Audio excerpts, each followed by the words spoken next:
Welcome to Let's Talk About the Bible, episode 10. Episode 10. Episode 2 or 3 with video, I think, now, but Yep. episode 10 with a whole lot.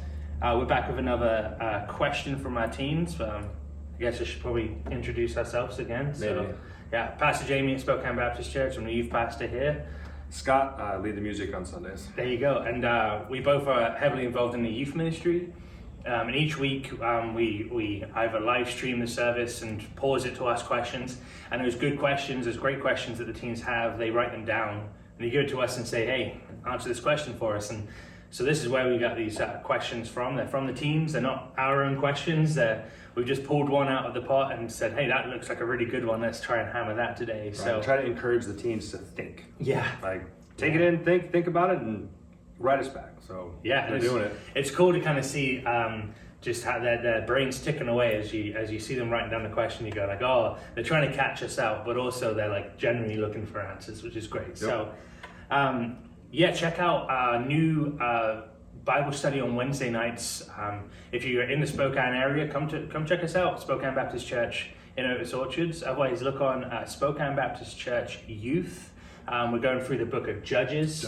Man, Scott just hammered through chapter 2 of Judges as we were recording this last night, so good job with that, man. And we'll be making our way through the whole book of Judges and learning what it says about God's grace and mercy, and also about our corrupt hearts. So it's been a doozy, and we're only 2 chapters in so far. So have a look at that. And all of our other Bible studies, all of our other stuff that we went through.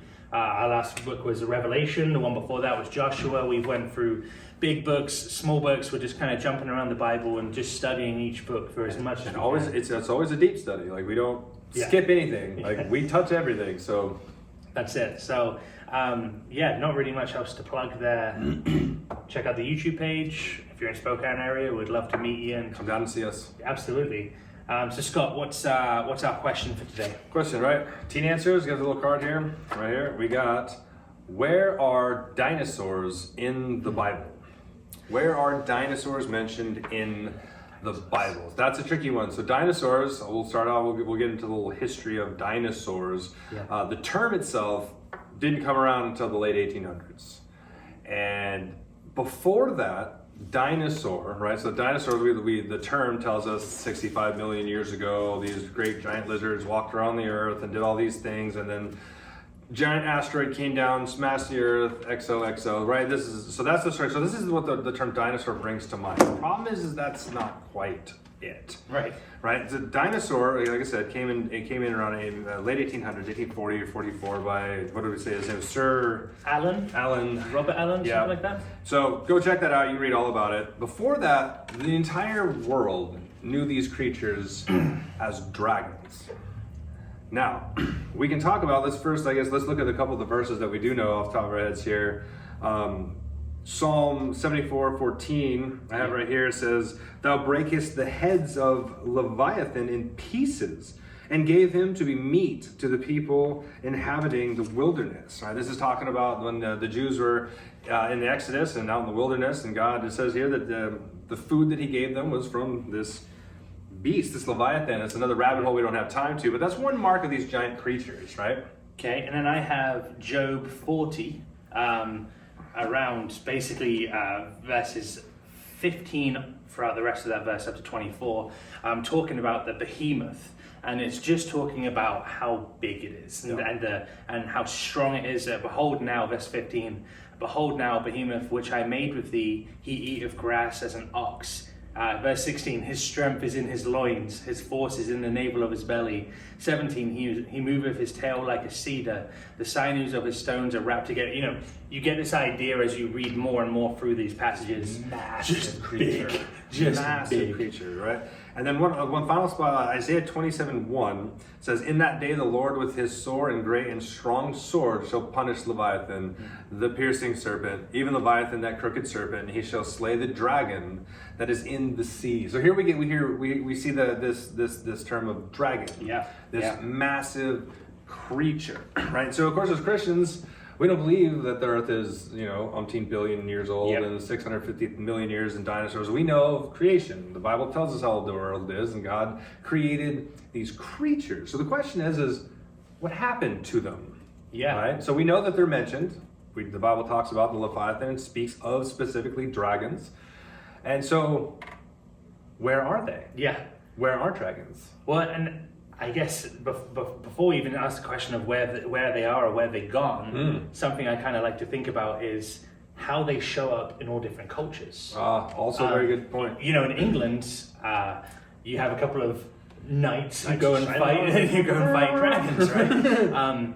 And obviously, we think about China and the Year of the Dragon, and we look at different places, and you see Aztec dragons. cultures, Mayan cultures, Right. Greek cultures. I mean, every single culture in the world speaks about these creatures, these dragons. So it always makes me wonder, right off the bat, if dragons never existed, then how did they make their way across all the culture? The whole world, like how does every single culture look and say, that's it over there? Right, and so I think maybe even the understanding of the same with dinosaurs, if they never actually existed, or if it's something that's just made up, then how they made it such a big thing that everyone accepts as something that actually happened. Right, and then they weren't, like for us, these are stories, right? But in history, like these were real things. These were Right. real creatures that they were fighting about. Like they have stories of these creatures coming and attacking their villages. Like it's not a secret, right? We know that they were real, but And it's the same type of concept that you see in many cultures talking about the flood. And that's why when people say the flood never happened, well, if you look into any previous understanding of like culture and myths and things like that, the flood is a thing. Yeah. The flood is something that is recorded to happen, not even just in biblical culture or understanding. Across the whole world, a lot of civilizations have these stories of this great flood that came up and wiped out. Yep. So the fact that, dragons, dinosaurs, the flood, those things that people can question very easily because to us it seems crazy. yeah, But actually it's not that crazy. no, So when the Bible talks about these things, it's really important that actually you either accept the Bible as full truth or you don't. yep, And that sounds really kind of funny because that's really obvious, but you either believe it's 100% true or that it's flawed. That's right. That's what we're saying now. Yep. So either we're talking about a Leviathan, we're talking about a dragon, we're talking about a behemoth, doesn't mean you have to understand it. no. Right? Because sometimes understanding can be really tough. Right. Well, and the world has done everything it can to skew the truth of the Bible. Yeah. And you ask yourself, why do we call these creatures dinosaurs? Well, it was to steer you away from the truth of the Bible. So now you can take a term, dinosaur, apply it to something we've all known the whole time and change it. Yeah. And so now we have this billion-year Earth and universe and all this stuff that's completely contradictory to what the Bible tells us. Right? It's completely contradictory. Yeah. And I know, who's the place who has the giant ark, and we were just talking about them. Answers in Genesis. Answers in Genesis. They talk about the dinosaurs and how, one of the biggest questions, like how'd they get these giant beasts on the ark? I'm like, well, you bring babies, or eggs if they're, it's like one of each species. So I guess they wouldn't be eggs, it'd be a boy and a girl, right? Because there are only two genders. The Bible's also very clear on that as well, right? And that's another topic that the world likes to fight against. But back to dinosaurs. We know they existed, we have their bones. The Bible tells us that they were massive creatures. So we know they exist. So now it's just more or less of the term. What is it that you're gonna look at? And I mean, the funny thing about the Bible and the distinction of creation and all the things that happen when we look back at Genesis, God separates stuff out and he says, I made the beasts of the sea, That's right.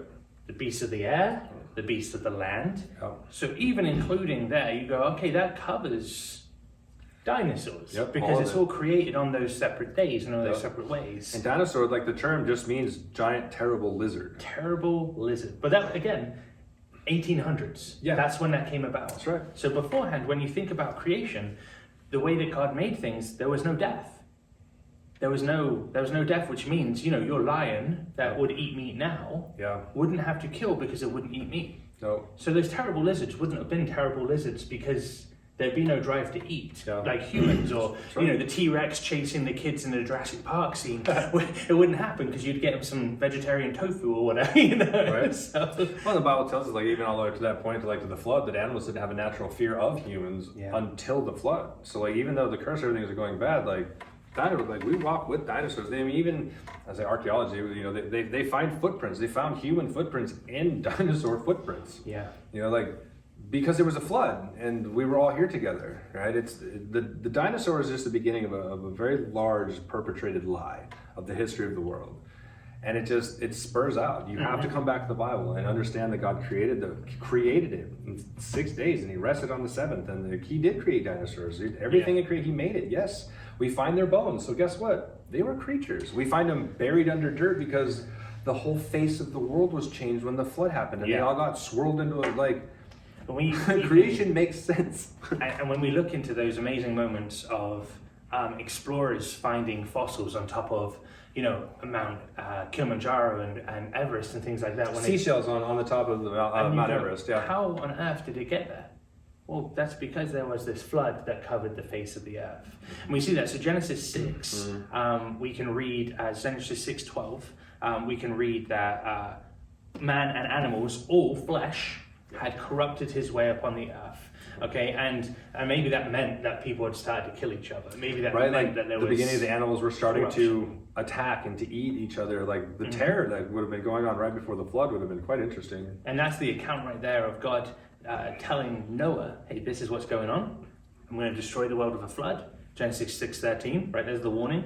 And the command to build the great ship and to get all the kinds of land animal to come on. Right. So the reason why we're finding fossils here is because animals died. Yeah, and there were lots of them because they lived for quite a long time. I mean, Adam lived for what, 900 years? Something like that. Right, like almost 1,000 years. Like, so if you're an animal and able to grow and eat and live for 1,000 years, how big can you get?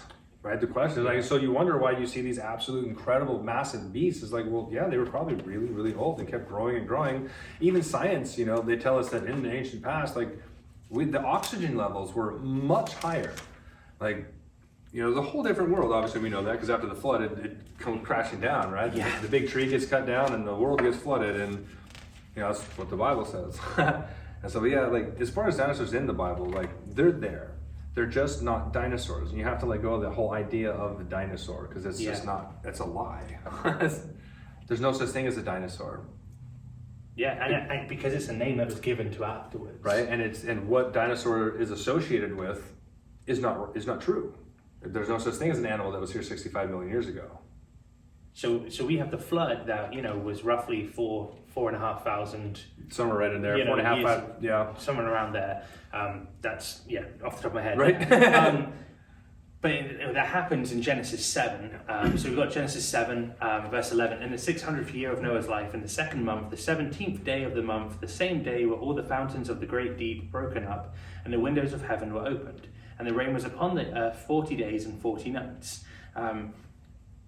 And basically what we're seeing here is that it rained a ton of water came up. So why are we finding fossils? Well, because the two animals that came on were safe. The animals that did not come on, they drowned. In verse 19 we can read, and the waters prevailed exceedingly upon the earth, and all the high hills that were under the whole heaven were covered. Every high place. Yeah, nothing survived. The tumultuous, I mean, have you ever watched a mudslide or like the rivers you start taking out, like the water is full of trees and rock and like, it took everything out, wiped it all out, and we know oil is organic matter trapped and rotting, right? Well, what happens when you get a whole bunch of animals trapped underground, right? Yeah. Creation is the truth. There's no such thing as 65 billion years of dinosaurs. So I think the way that we can get confused and the way that we can get hung up on these type of things, we just finished the study through Revelation. Yeah. And in Revelation, they talk about these giant beasts of different lion's head and an oxen's body.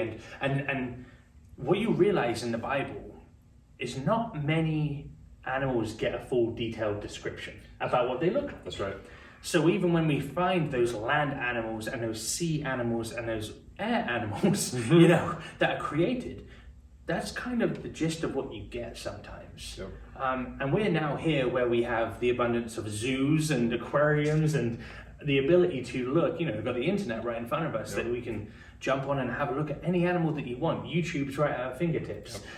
It's all there. Back then, the descriptions that they had were the descriptions that they had, and the understanding they had was from God. The animals were there. It wasn't like this is a weird animal or a different animal. It was just an animal. It was an just animal. Yeah, it was just an animal. Just an animal. So I think even when we think about this behemoth and leviathan, they wouldn't have been this shocking animal to those guys that have been around it the whole time. That's why Job was like, he uses his description because everyone was like, oh yeah, I know that creature. And that's the funny thing, if you've never seen a dog before, but you came to my house, we have a dog. It could be a shock to you, and you could be like, whoa, what is this animal? And then you find out there's all different kinds of dogs. And then you go, oh! And that's the funny part about it. So when we say dinosaurs, we can use the descriptions that we have from the Bible of these great beasts, of these big things, of these, and we can see the power and the might and how they're have been built, Even the description of the behemoth, it makes me think of a brachiosaurus, a long neck with a big tail. That's the image that I get every time I read that. Yeah. But that's because I've seen Jurassic Park. Right. And to anyone else back in the Old Testament days and who knows if they'd seen it before. Right. Well, I mean, the whole brontosaurus thing, like they say, it's not even a real creature now. It was an accident. They put a human skull on top of a dinosaur, and they're like, yeah, that works. Right. It's like, come on now.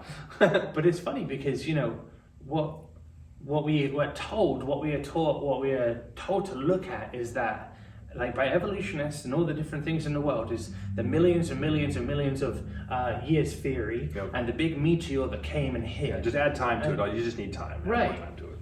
And my thought here is just the understanding of God. God is a God of peace and of calm, not of chaos. That's right. Not a God of confusion. Yeah, right. And I think when you think about something like a meteor coming and hitting the earth and everything getting wiped out, notice that God, even when he was going to flood the earth, he did it in a precise way. He gave Noah time. He gave Noah instructions. He gave Noah a list of animals. He gave Noah the warning and the insight and the understanding of why. I'm going to do it because it's corrupt. It wasn't a surprise to Noah. Right. So when you think about the world's understanding of how things happened, even when we read about in Joshua when there was meteors falling from the sky and things like hail falling, it's from God. Yeah. But it's ordered. It's ordered. It's ordered and it's not chaotic. Yeah, a storm that came out of absolutely nowhere and it was horribly just wrecked everything. It was amazing. So I really do think there's something to be said about we can identify what's from God and what's not from God because of the peace and because of the chaos. Correct. And it doesn't mean we're never going to have chaos in our lives. We know there's going to be persecution and things like that. And these questions can sometimes hit us and start spinning things in our heads of we don't know how to do this. Yeah. So it's not like I'm not trying to dodge the question of where are dinosaurs in the Bible. Yeah. But what I am trying to say to you is the stuff that we've been taught is not entirely accurate. The reason why there are fossils on top of mountains is because there was a giant flood that carried those drowned animals and pushed them around. Yep. The water was aggressive when they're in the ark. Terrifyingly aggressive. And even when you think about that, we think about how you're at the beach and you put your feet in the sand, and as those waves hit you, your feet get sunk deeper and deeper and deeper, just like those fossils would have. They've been pushed around and then they get taken away and then they get buried deep by the water. Right. So and just like in water, the heaviest things go to the bottom. Right. so it's been moved around and then it's found its spot and then it is buried. Wherever it lands. Yep. So why we're finding fossils? It's because of that. Yeah. What does the fossils tell us? The dinosaurs were real. They were real creatures. They were real. I don't think there's this big conspiracy theory that dinosaurs are not real. I think maybe there is. I don't know. Some people will say that dinosaurs aren't real. That they're all claymation things, and that's another rabbit hole. Dinosaurs are real. They're real creatures. So. Yeah. And I think, but our understanding of dinosaur, dragon, behemoth, leviathan, that's what needs to be needs to be kind of adapted. Yeah, don't let them change the word and the definition of what's already established by God. God says, don't change the markers, right? And God, with this one, like, we get a couple markers in the Bible where God tells us there were very large creatures. And in some instances, he's doing something with those very large creatures. Right. And so with that, like, yes, we get this, they are massive creatures. And then with our own ability to investigate, we have found these bones. So we know that they were animals that lived here, right? So like I said, the dinosaurs came to pull you away from it. You know, call them dragons, you can call them giant beasts. It doesn't really matter what you want to call them. They were a created being, a creature that died off in the flood, some of them. And then some of their babies, like I said, we were talking earlier, like, if you ever look at a crocodile, I mean, they call them living dinosaurs for a reason because, right? Have you ever seen a turtle, a lizard, a duck? They're all in the fossil record. Like, there's dogs, there's canines, there's water creatures, there's hippos. Like, when they find these things, they're just larger.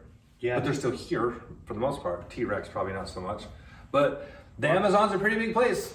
The ocean's a pretty deep place. Who knows? And I think the whole thing about this is, we can believe in the Bible, or we can believe in what the world's telling us to believe. That's right. The Bible tells us about these great beasts that have roamed the earth and have been identified. So from my personal understanding, my conviction, my choice here is to believe that this is 100% true. That dinosaurs did exist, sorry. They're not claymation. But actually the way that they died out was because of the flood, not because of a giant meteor. I do feel like when we think about what the world is trying to feed us, and it's going to be chaos, it's not going to be calm, it's not going to be peace, it's going to be, what's the word I'm looking at? It's going to try and stir you up. It'll stir the inside going really hard. And non-Christians or just people who have these questions, the reason why sometimes people ask these questions is to catch you out. So you can turn around and you could tell them that Job talks about this big land beast, and Psalms talks about this big sea serpent, and Isaiah, but actually what they're really trying to do is try to say to you, Christianity can't be real because dinosaurs existed. Whereas we can turn to you and say, dinosaurs existed, and it proves the goodness of God because of his creativeness. They're just another animal that God created. They're just another created animal that roamed around. Adam named them. They got brought before Adam, and Adam named them. It was it's like, they're a creature. They lived and they died in the flood. And fossilization, and we know in order to be fossilized, you need water, minerals, and pressure. You don't get that from dying and falling on the top of the ground, and like that's not how fossils are made. We know that. So the whole theory of asteroid, cloud, fall doesn't work.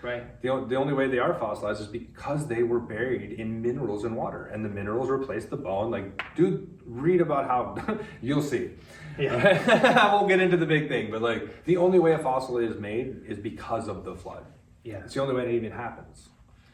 And I kind of want to just finish my side, and if you have anything to add, just that idea of just because the world's telling you to believe something doesn't mean that you have to accept it as truth. That's right. God created us in his image. God created things with purpose. God created things and it was good. And it wasn't until sin entered the world that corruption happened.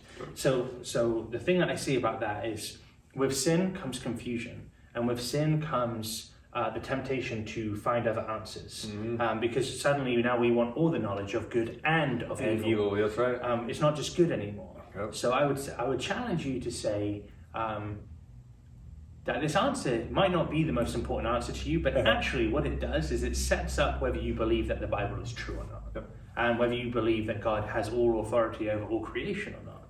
Because if he doesn't, then the Bible can't be true. Yeah, and the question, like I said, with dinosaurs is the definition of dinosaurs. What you're really asking is, did God create the world, or was it created by a big bang from nothingness? That's the real question here, because that's what dinosaur puts to. The whole term dinosaur is 65 million years ago, 100 billion years ago. Like, that's the whole term. And so, are dinosaurs in the Bible? No, it's a fabricated idea. Are giant creatures in the Bible created by God? 100% absolutely. Right. That's it. So just think about that when you think about this question again. Think about the myths and the legends of all the different cultures across the world. If something didn't exist, then how did it get that widespread?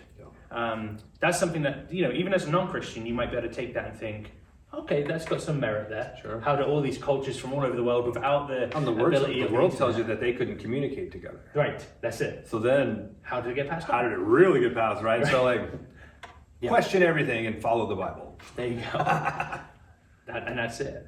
Got anything else you want to say there? I think we hammered that pretty good. Yeah. If you have any more questions, we can keep going. Yeah. Ask, like, if that wasn't good enough, if you guys want any extra... or points. If you have a point to make, throw in the comments. Yeah. Like, we'll come back to it. We'd love to kind of we can circle back to this one as much as we want, because I mean, it ties into creation, it ties into evolution, it ties into... It's a good question. Yeah, It's a good question. Yeah. So, yeah, awesome. That was fun. That was good. Where are dinosaurs in the Bible? We kind of jumped around a fair bit there as well. So that's what happens when you do it off the cuff. we literally opened the Bible, we pulled the question, opened our stuff, set it up, and hit record and started going. So that's Well, nice job, man. That was awesome. Guys, Spokane Baptist Church Youth. If you want to check out the rest of the videos. Would love you to kind of comment and tell us if you have any questions as well. You can email me at pastorjamie@spokanebaptist.com. Would love to answer your questions. We'd love to kind of tackle some of those. But thanks for watching. Thanks for listening. Thanks for the questions, teenagers. It's been fun. heck yeah. There you go. Cling to Jesus, people. Peace. See ya.